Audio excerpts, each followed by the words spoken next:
Glória a Deus, meus irmãos. Glória a Deus estarmos aqui nessa noite. Compreendemos a importância do que nós fazemos aqui. É muito importante o que nós fazemos aqui.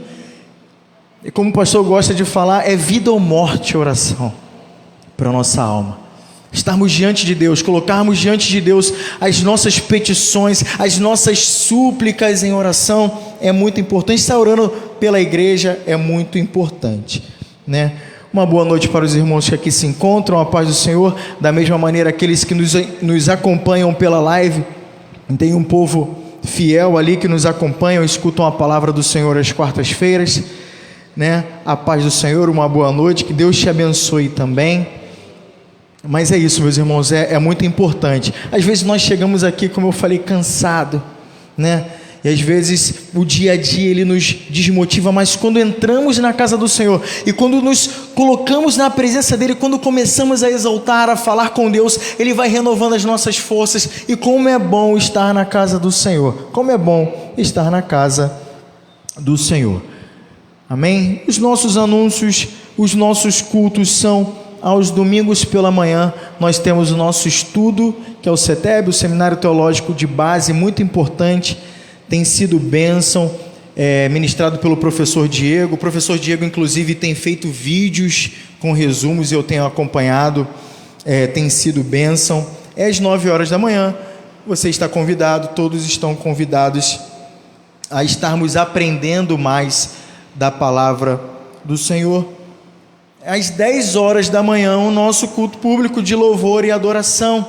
Lembrando que esse domingo nós comemoramos a ressurreição de Cristo, né? Um marco importante para o cristianismo. As crianças, é importante, as crianças vão estar fazendo uma apresentação. Então esteja aqui no domingo pela manhã, vamos celebrar, vamos glorificar como nós celebramos no louvor, né? Aquele que ressuscitou, aquele que vive e é motivo de estarmos aqui. Então as nossas crianças farão uma apresentação. Então não deixe de estar na igreja, traga um convidado para ouvir a palavra de Deus, para juntos cultuarmos a Deus nesse dia. À noite, logo mais às 18h30, culto de louvor e adoração também. E também continuaremos a exaltar o nosso Deus por conta da ressurreição.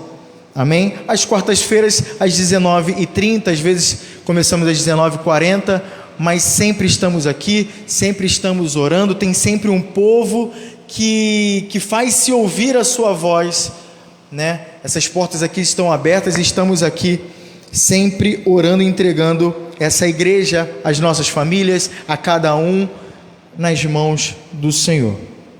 Amém? As nossas contribuições, segunda-feira nós pagamos o nosso primeiro e grande compromisso, graças a Deus por isso, mas nós temos outros compromissos. Os irmãos sabem muito bem quais são os nossos compromissos. Ao final do culto, se você tiver uma contribuição, a salva está ali no finalzinho, está ali em cima da mesa. E é isso, meus irmãos.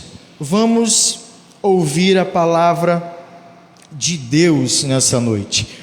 Vamos abrir a nossa Bíblia na carta de Paulo aos Filipenses, capítulo de número 4, apenas 2 versículos, o versículo de número 6 e o versículo de número 7. Os irmãos perdoem a minha voz, que vai chegando na quarta-feira, ela vai ficando ruim, por conta do trabalho também.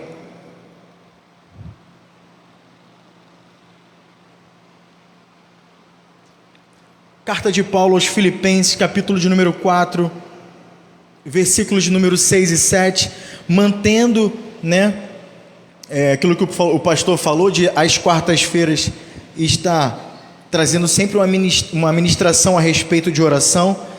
Eu também vou seguir essa linha. Vamos falar sobre oração, vamos falar também de alguns assuntos importantes com relação à nossa vida cristã. Carta de Paulo aos Filipenses, capítulo de número 4, apenas o versículo de número 6 e versículo de número 7. Diz assim a palavra do Senhor: não andem ansiosos por coisa alguma, mas em tudo, pela oração e súplicas e com ações de graças, apresentem seus pedidos a Deus, e a paz de Deus, que excede todo entendimento, guardará os seus corações e as suas mentes em Cristo Jesus. Vamos orar? Soberano Deus, te louvamos, ó Deus, prestamos aqui o nosso culto, nosso louvor, a nossa adoração, apresentamos, ó Deus, as nossas súplicas a Ti, ó Deus, as nossas orações, apresentamos a Tua igreja, Pai amado, apresentamos, ó Deus, aqui, ó Deus, tudo a Ti. E agora chegou o momento, Pai, de ouvir a Tua voz, ouvir a Tua palavra. Me usa, ó Deus, que eu não venha sair nem para a direita, nem para a esquerda daquilo, Pai, que o Senhor quer falar com a Tua igreja. Fala com a Tua igreja assim como o Senhor tem falado comigo, Senhor Jesus. Obrigado por essa oportunidade. Em nome de Jesus eu Te agradeço. Então, meus irmãos, aqui nós estamos diante de mais uma rica carta de Paulo. Carta essa agora endereçada à igreja de Filipos. E Paulo, ele estava preso quando ele escreveu essa carta. Essa prisão era em Roma e era uma prisão domiciliar. Foi concedido a ele a oportunidade de alugar uma casa e ele ficaria preso ali, sempre na companhia de um guarda. Mas era uma prisão, não deixava de ser uma prisão. Apesar da aparente tranquilidade, era uma prisão, e Paulo estava aguardando ali o seu julgamento. Eu não vou entrar muito a fundo, mas essa passagem se dá em Atos, se não me engano 28 para frente, vai falando sobre quando Paulo ele vai para Roma, e ele fala da prisão de Paulo. Fato é que ele estava esperando o seu julgamento, e a qualquer momento ele poderia ser morto.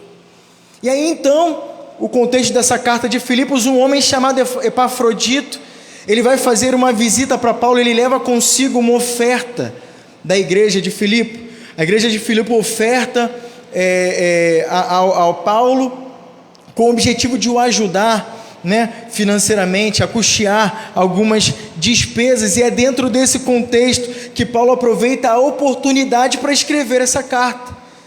E diante dessa carta ele se dirige à sua igreja, a igreja de Filipe, escrevendo essa carta para aconselhar, para encorajar, para animar. Tem muitas palavras de ânimos nessa carta, para exortar diante dos falsos mestres. E em dado momento, inclusive o pastor está pregando, aos domingos de noite, parece que ele vai dar sequência, ele fala sobre os cães, se referindo aos opositores do evangelho. E é diante desses aconselhamentos que Paulo se volta para falar de 3 assuntos importantes nessa carta. Ele vai falar sobre ansiedade, ele vai falar sobre oração, e ele também vai falar sobre a paz de Deus, como nós lemos. O interessante aqui é que ele, dentre esses assuntos, ele vai tratar essa ansiedade como um problema a ser combatido pela igreja, a não ser tomado como um estilo de vida, a pessoa viver ansiosa. Ele vai falar também que a oração, em suas diferentes formas, é a solução para esse mal, é o antídoto, ou também posso dizer que é o remédio, enfim, e a paz de Deus como a consequência dessa oração, a paz com Deus, que mais à frente eu vou estar explicando aos irmãos quando nós chegarmos no versículo de número 7. Então, acompanhe comigo na palavra, versículo de número 6, diz assim, mais uma vez: não andem ansiosos por coisa alguma, mas em tudo, pela oração e súplicas e com ação de graças, apresentem seus pedidos a Deus. E aqui nós vamos por parte, vamos ver os detalhes que essa palavra tem para nós. Primeiramente, Paulo chama atenção para esse problema, e esse problema ele chama de ansiedade. E há quem diga, meus irmãos, que a ansiedade é o mal do século. Talvez eu não tenha como concordar plenamente, não sei se eu posso, na verdade, concordar plenamente, uma vez que essa carta já foi escrita há mais de 2000 anos. E aquela igreja já vivia desse mal de ansiedade. Porém, eu posso afirmar que esse mal é um estado que acompanha a raça humana há milênios, antes mesmo dessa carta. No Antigo Testamento nós vemos situações em que pessoas estavam ansiosas, aflitas, angustiadas. Fato é que nunca, nos dias de hoje, se falou tanto sobre esse assunto chamado ansiedade.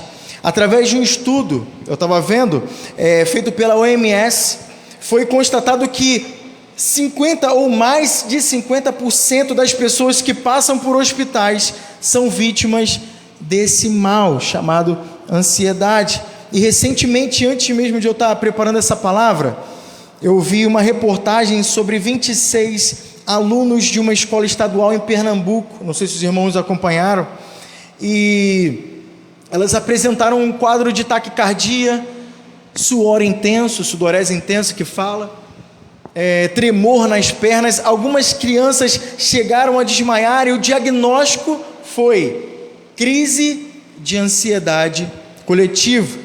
Então as nossas crianças também, infelizmente, já compartilham desse mal, já tão novos. Pois bem, então vamos ver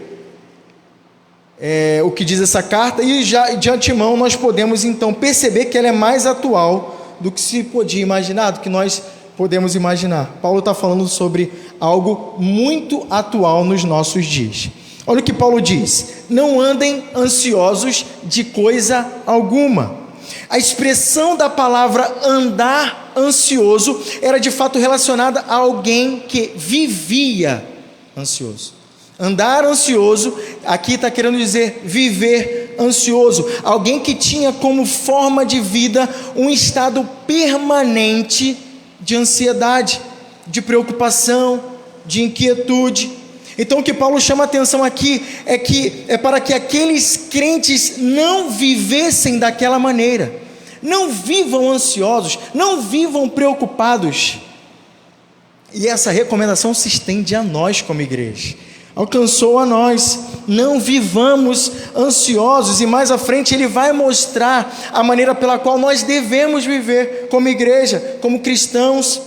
E eu nos incluo dentro dessa orientação, ou melhor, posso considerar já um mandamento feito por Paulo àquela igreja que se estende a nós. Então vamos falar mais um pouco sobre esse problema chamado ansiedade, que possui também alguns outros sinônimos como inquietação, preocupação, como já diz a palavra, uma ocupação prévia, pré-ocupação. Nós começamos a sofrer antes mesmo do problema se apresentar. A gente já começa a sofrer, não é assim? Outros sinônimos ainda, angústia, enfim, perplexidade, entre outros que eu poderia estar citando aqui. E a raiz da palavra ansioso no grego é traduzido como divisão. E de fato essa é a condição de uma pessoa ansiosa. A mente de alguém que está ansioso é a mente de alguém que se encontra dividida. A mente não está coesa, a mente não está fechada, as ideias não batem, não há uma definição, dúvidas são geradas sem que haja uma solução concreta, não é assim? E essa palavra também é derivada do termo grego anshen. Não sei se a pronúncia está certa, eu estou lendo aqui anshen. Enfim, significa estrangular, sufocar, oprimir, que também define muito bem o estado de uma pessoa ansiosa. Então é assim que Paulo inicia o versículo de número 6, dizendo: não vivam ansiosos. E aí Jesus também no seu evangelho, segundo Mateus capítulo de número 6, ele também vai deixar para nós uma ordenança a não vivermos dessa maneira, preocupados, ansiosos. Abram suas Bíblias, acompanhem comigo, Evangelho de Jesus segundo Mateus, capítulo de número 6, versículo de número 34.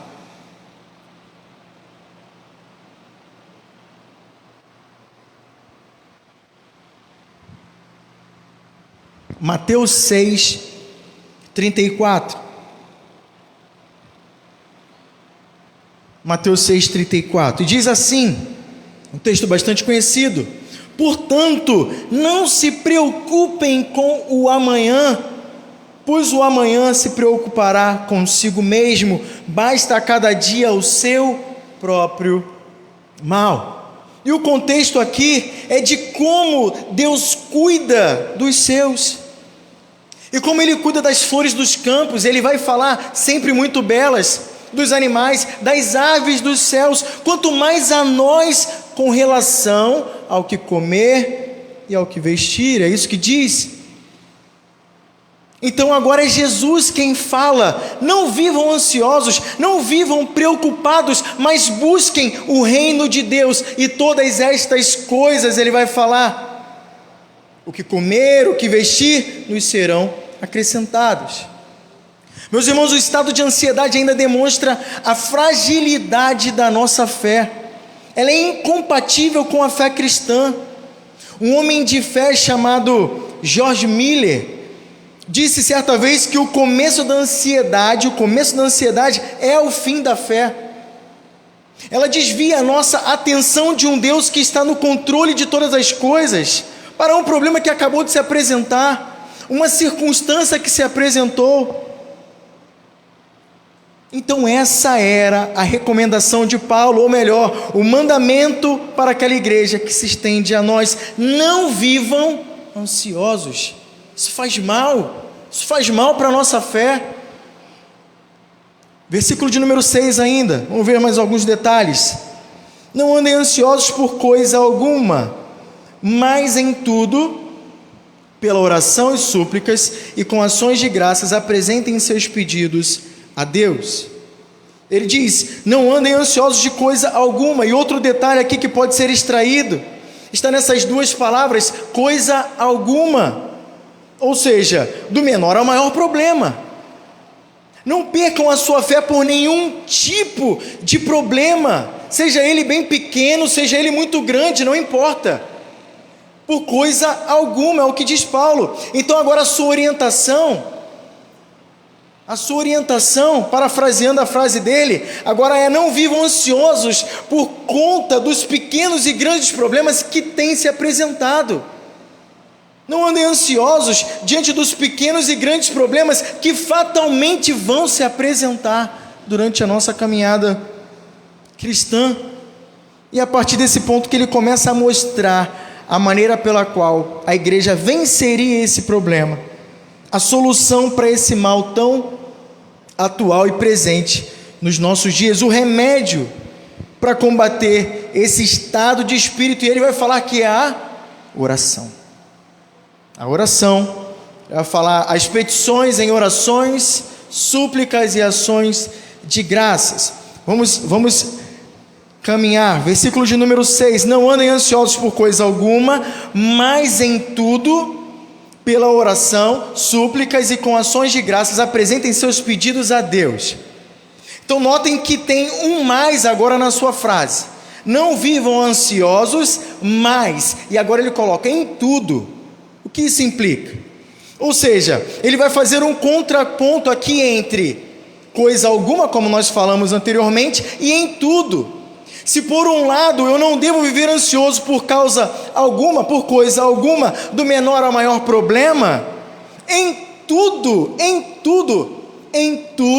precisamos apresentar os nossos pedidos a Deus do menor ao maior problema.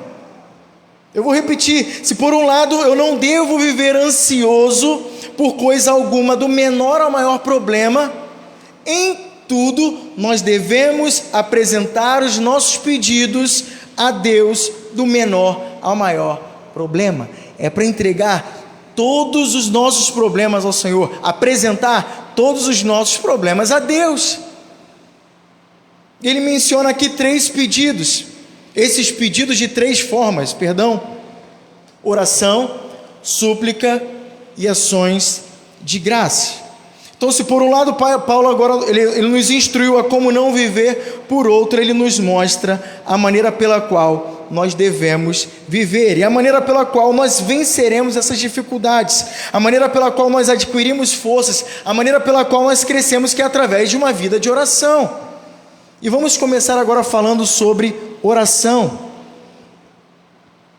A palavra proseuche, mais uma vez aqui, não sei se a pronúncia é essa, mas eu estou lendo como se escreve, é o termo genérico no grego para oração, que quer dizer as petições que fazemos ao Senhor. E o ponto culminante, o ponto importante da oração é o relacionamento do homem com Deus. É muito importante entender isso, que quando nós estamos orando, nós estamos nos relacionando com Deus. Nós estamos falando com Deus, muito além do que pedir coisas, é um estado de comunhão com o Pai, de intimidade com o Pai, de proximidade que nos leva a uma firme confiança ao invés das incertezas. E através da oração também nós adoramos e reconhecemos a sua grandeza, reafirmamos a sua soberania sobre tudo, sobre todos, sobre a nossa vida. Então fica incompatível andarmos ansiosos e afirmarmos de fato que Deus é soberano. Por isso nós precisamos orar, para reconhecer e declarar cada vez mais: Tu és soberano sobre a minha vida, sobre a minha casa, sobre a minha família, sobre esse problema. Eu te entrego, Senhor, a importância da oração, esse relacionamento, esse contato direto com Deus a todo tempo. Por isso, meus irmãos, a vida de oração, ela é tão importante. Então que nós venhamos a nos manter sempre, e quando eu falo sobre vida de oração, eu posso associar com essa palavra sempre, pois precisamos e necessitamos sempre manter esse contato de proximidade, de intimidade, que nos fará confiar em toda e qualquer circunstância. Paulo também vai falar sobre súplica, que dá uma ideia de intensidade. É uma oração feita debaixo de insistência, de perseverança, quando as coisas de fato chegam a um estágio mais avançado, quando se perdeu as esperanças. É uma necessidade iminente, que demanda de nós um clamor totalmente específico, voltados para uma causa. Esse é o clamor, quando nós direcionamos para o problema, nós pedimos afinco com Deus. E Paulo ainda fala sobre ações de graças, e nada melhor, meus irmãos, do que ações de graças para combater a ansiedade. Ou seja, agradecer a Deus por tudo que Ele já fez por nós. Agradecer a Deus apesar das circunstâncias, ou seja, independente das circunstâncias. Trazer à memória aquilo que Deus já fez por nós nos momentos de angústia. E se voltarmos um pouco, o pastor ele falou que tem um caderninho em que ele coloca as orações. Acho que ele já falou aqui. E recentemente ele voltou para esse caderninho e viu lá as orações e viu quantas coisas Deus atendeu, quantas coisas Deus também não atendeu, porque é assim. E ele se lembrou e se regozijou, né? Ficou feliz, e de como Ele agiu, como Ele agiu ao nosso favor. Agradecer por tudo que Deus já fez. Isso são ações de graça. E isso, meus irmãos, nos torna confiantes no Deus que tudo pode, no Deus que nos resgatou, no Deus que nos deu vida juntamente com Jesus Cristo, que morreu pelos nossos pecados. E um problema do ansioso é a amnésia. Ele tem uma perda de memória momentânea. O ansioso ele foca sempre no amanhã e esquece no que aconteceu ontem, naquilo que Deus fez por nós, e esquece completamente o que Deus fez naquela cruz, como Ele nos livrou, o como Ele nos protegeu, o como Ele proveu, o como Ele nos deu vida, o como Ele nos salvou. Isso é motivo de alegria. Então, meus irmãos, diante do problema que tem se apresentado, o remédio, a solução é a oração. Seja ela em forma de súplica, petição, ação de graça, vida de oração. Agora, quero abrir um parênteses aqui, porque existe também o problema clínico médico, o problema psíquico, onde nós precisamos de fato da ajuda médica. A ansiedade pode ser também provocada por uma disfunção da mente, às vezes por um desequilíbrio dos hormônios da mente. Enfim, não vou entrar na parte da medicina. Fato é que em dados casos nós precisamos e devemos passar por acompanhamento médico do profissional. Deus é quem capacitou esses homens. Nós precisamos de tratamento com remédios, então não podemos negligenciar esse fato. Mas associado aos medicamentos, associado ao profissional, leve em conta, tanto os que estão aqui, quanto aos que nos acompanham, leve em conta, leve em consideração essa grande recomendação de Paulo, a oração como um fator preponderante em relação a este mal que tem assolado a muitos nos dias atuais. Amém? Vamos para o versículo de número 7. Diz assim a palavra do Senhor: e a paz de Deus, que excede todo entendimento, guardará os seus corações e as suas mentes em Cristo Jesus. Então nós começamos o versículo 7 com Paulo falando sobre a paz de Deus. E a partir desse ponto Paulo vai começar a mostrar as consequências de uma vida de oração, as promessas daqueles que depositam a sua confiança no Senhor, as suas esperanças no Senhor. E eu quero aproveitar agora, como eu falei no início, que eu ia trazer sobre a paz de Deus e a paz com Deus, para fazer essa diferenciação entre a paz de Deus e a paz com Deus. Apesar de soar muito parecido, elas possuem definições diferentes. Então eu vou começar falando sobre a paz com Deus. Paz com Deus. A paz com Deus todo crente possui. Todo crente possui. Todo salvo possui. Angustiado ou não, aflito ou não, ansioso ou não, é um estado permanente de uma pessoa salva. A paz com Deus, ainda continuando falando sobre a paz com Deus, é resultado da justificação em Jesus Cristo. Bem como Paulo ele falou em sua carta aos Romanos, capítulo de número 5, versículo de número 1. Se você puder acompanhar comigo, vamos ver o que Paulo fala sobre a paz com Deus. Romanos, capítulo de número 5, versículo de número 1.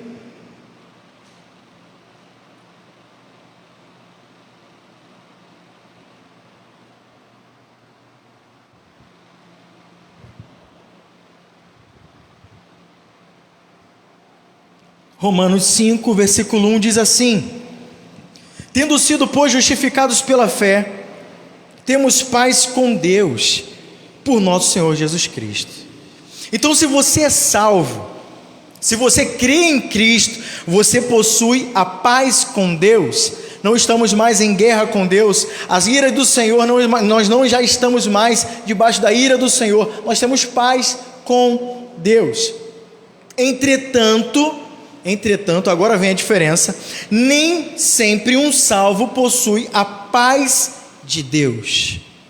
A paz de Deus é um sentimento que procede do próprio Deus, é o sentimento que nos tranquiliza, que nos acalma, que nos alegra, independente das circunstâncias. É aquela alegria que ninguém consegue entender quando estamos passando por situações complicadas, ninguém consegue explicar. Paz de Deus é resultado de uma vida com Deus. A paz de Deus é resultado de uma vida de busca. A paz de Deus é resultado de uma vida de oração, como Paulo fala. Paz com Deus, todo crente tem, todo salvo tem. E é dessa paz com Deus que se origina a paz de Deus. E aí Paulo ele vai continuar falando no versículo 7.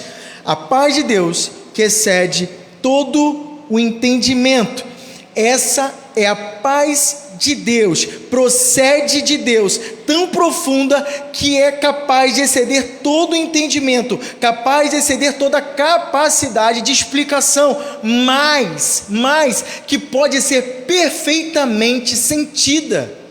Nós sentimos a paz de Deus quando estamos em meio a aflições e o Senhor ele nos dá aquele refrigério. Isso é a paz de Deus. Quando nós oramos em meio às circunstâncias difíceis e o Senhor ele nos dá aquele renovo, isso que você tem sentido é a paz de Deus. E nós podemos desfrutar dessa paz que procede de Deus. Glória a Deus por isso. A paz de Deus, ao contrário do que muitos pensam, não significa a ausência do problema, não significa a resolução desses problemas, o fim das dificuldades. Não é essa a promessa, não é isso que o Paulo quis dizer com essa palavra, não é isso que Paulo quis dizer. Mas o que Paulo quis, sim, se fazer entender é que Deus, através da sua paz, Ele trará um estado mental, espiritual e emocional apropriado a nós cristãos no meio das circunstâncias. E é exatamente como ele se sentia. Paulo, ele gozava de uma paz de Deus apesar de estar preso. Paulo estava tranquilo e equilibrado a ponto de escrever cartas orientando a sua igreja. Ele estava com a paz de Deus e sentia a paz de Deus. Essa é a paz de Deus que excede todo entendimento. Ana, e eu trouxe essa mensagem em janeiro, quando eu tive a oportunidade de pregar, nós falamos aqui a palavra de Deus sobre Ana.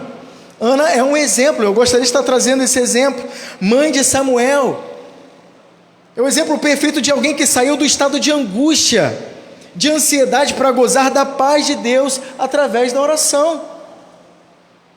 Ana era uma mulher angustiada, e por conta disso o estado daquela mulher naturalmente era de uma pessoa que vivia inquieta, era de uma pessoa que vivia preocupada, ansiosa, vivia sem comer, vivia angustiada. Essa era a condição daquela mulher que queria ter um filho e não podia. Imagina a vida dela, todos os dias na vida daquela mulher, até que em dado momento ela toma uma decisão, e ela fala de derramar a sua alma ao Senhor em oração. Ela tomou uma atitude, ela simplesmente apresentou ao Senhor o seu pedido em forma de súplica. Ela foi orar. Não foi isso que nós aprendemos aqui, que vemos na palavra? E o resultado é o que nós vemos nos versículos 18 e 19 do primeiro livro de Samuel, capítulo de número 1. Se você quiser acompanhar comigo, primeiro livro de Samuel, capítulo de número 1, versículos de número 18 e 19. Diz assim: ela disse: espero que sejas benevolente para com tua serva. Então ela seguiu o seu caminho, comeu, e o seu rosto já não estava mais abatido. Na manhã seguinte, eles se levantaram e adoraram ao Senhor. Então voltaram para casa em Ramá. Eucana teve relações com sua mulher Ana, e o Senhor se lembrou dela. Meus irmãos, antes de Deus conceder o desejo do coração daquela mulher, ainda antes daquela mulher engravidar, que era o desejo do seu coração, Ana já não estava mais angustiada depois do seu momento de oração. O seu rosto já não estava mais abatido, como diz a palavra que lemos. Ela passou a comer, Ana adorou ao Senhor, Ana sentiu a paz de Deus em meio ao seu problema. Ela ainda estava passando por aquele problema, mas a forma como ela estava enfrentando estava agora diferente, depois da sua oração. Então logo depois, ela engravida de Samuel, e Deus se lembra dela. Então essa é a paz de Deus que excede todo o entendimento. Versículo 7 ainda, só mais alguns detalhes. E a paz de Deus que excede todo entendimento guardará os seus corações e as suas mentes em Cristo Jesus. Essa palavra guardará,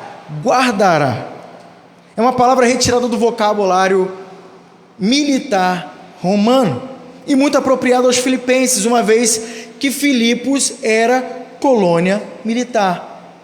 Então, muitos dos que ali moravam eram aposentados do serviço militar, tanto que nós extraímos no livro, na carta de Filipenses, alguns termos militares que Paulo usa nessa carta. Porém, fato é que essa palavra guardará, no seu sentido original, no sentido original da palavra guardará, significa montar guarda, como de fato uma sentinela protegendo a cidade. Alguém que protege a cidade, alguém que está ali fincado, preparado, pronto a não deixar, a não permitir que nada de mal aconteça nos momentos mais vulneráveis, dando tranquilidade para aqueles que estão dentro da cidade, dando tranquilidade para eles, para que eles tenham um sono tranquilo, uma vida tranquila, se sintam seguros porque tem alguém guardando. Não é assim quando nós sentimos, quando de repente tem um segurança em algum lugar e nós andamos tranquilamente por conta da segurança do local? Esse é o sentido, uma sentinela que está guardando o local. E é exatamente isso que Paulo ele quer dizer com esse termo. Se ao invés de vivermos ansiosos, nós vivermos em oração, súplicas e ações de graças, a paz que Deus manda, a paz que procede de Deus, a paz de Deus vai ficar plantada tal como uma sentinela na entrada da nossa mente e do nosso coração, como diz a palavra, e não vai deixar a ansiedade entrar, a tristeza entrar, preocupação entrar, o desespero entrar, não vai entrar a inquietação. Nós estaremos guardados na mente e no coração. Amém? E para finalizar o versículo de número 7 ainda, no finalzinho ele diz assim: guardará os seus corações e as suas mentes em Cristo Jesus. Isso significa, meus irmãos, que todos os argumentos apresentados aqui, tudo que foi falado, sempre, seja a respeito de oração, seja a respeito de paz, da paz de Deus, a paz com Deus, tudo que foi apresentado, estão centrados em Jesus Cristo. Tudo que foi falado só faz sentido em Cristo Jesus. É por meio de Cristo Jesus que possuímos a paz com Deus e, consequentemente, essa paz de Deus. Tudo é por Ele, por meio dEle, para Ele, e é nele que todas essas coisas fazem sentido. Meus irmãos, então eu concluo essa mensagem reafirmando sobre o como nós devemos viver e o como nós não devemos viver. E nós aprendemos com Paulo que não devemos viver uma vida de ansiedade, de preocupação, mas antes nós necessitamos viver uma vida de oração. Então considere nessa noite essa orientação. Vivamos uma vida de oração e então a paz de Deus, que excede todo o entendimento, de fato guardará as nossas mentes e os nossos corações em Cristo Jesus. Amém? Vamos nos colocar de pé. Vamos agradecer a Deus por esse dia, por estarmos aqui. Glória a Deus, Senhor. Obrigado, Senhor, por essa noite. Obrigado, Senhor, por essa oportunidade. Obrigado, Deus, pelos louvores que foram louvados. Obrigado, Senhor, porque Tu escutas as nossas orações, Tu escutas, ó Deus, o nosso clamor. E Pai, damos graças a Ti por tudo que o Senhor fez, tudo que o Senhor está fazendo e tudo que o Senhor há de fazer. Obrigado, Senhor, por tudo. Nós sabemos e entendemos, ó Deus, que a Tua paz, a paz que procede de Ti, guardará as nossas mentes, ó Deus, e os nossos corações. Por isso, Pai, que entregamos todos os nossos anseios, todas as nossas ansiedades, todas as nossas inquietudes, os problemas a Ti, Senhor, do menor ao maior problema. Obrigado por essa oportunidade de ouvir a Tua palavra, de estar aqui, ó Deus, Te glorificando e prestando esse culto a Ti. Em nome de Jesus, nos leve em paz. Amém. E amém. Uma boa noite aos nossos irmãos, aos que nos acompanharam pela live também. Que Deus os abençoe, nos dê uma ótima semana e até domingo, se Deus quiser. Amém?